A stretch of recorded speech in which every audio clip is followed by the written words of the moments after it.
It's been my pleasure to be here in Skhirat today at the invitation of the Government of Morocco, which has sponsored a very important conference on defense institutions and climate change. This is part of the lead up to the COP22 conference in Marrakesh in November. And this was an opportunity for defense establishments from around the globe to get together to discuss the contributions that we can make to fighting climate change, as well as opportunities for collaboration and cooperation. Another way the U.S. Department of Defense and other military establishments can contribute to the fight against climate change is as a result of our planning culture.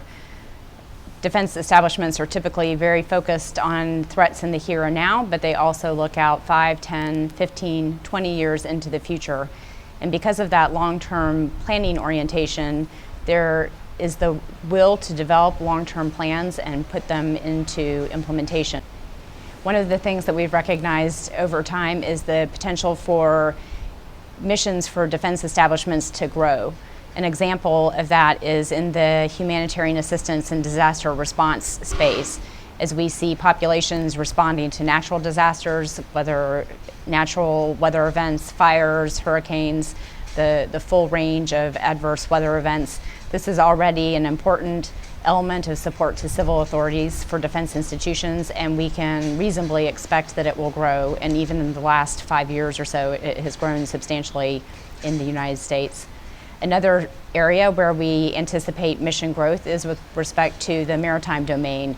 An example there is the opening of the Arctic for travel, for commerce, and for peaceful cooperation, we hope, as the Arctic countries and the rest of the world has the potential to benefit from the opening of the Arctic more broadly.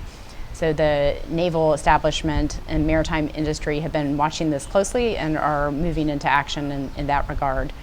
I think the closing comments at the conference were important because the point was made that no one can fight climate change alone. It will take countries working together at every level and defense establishments working together, whether on a bilateral basis, on a regional basis, in solidarity, exchanging lessons learned, exchanging information, exchanging technology solutions. And the commitment was very present at our meeting here today in Skhirat. And I again salute the leadership of Morocco for hosting this important event.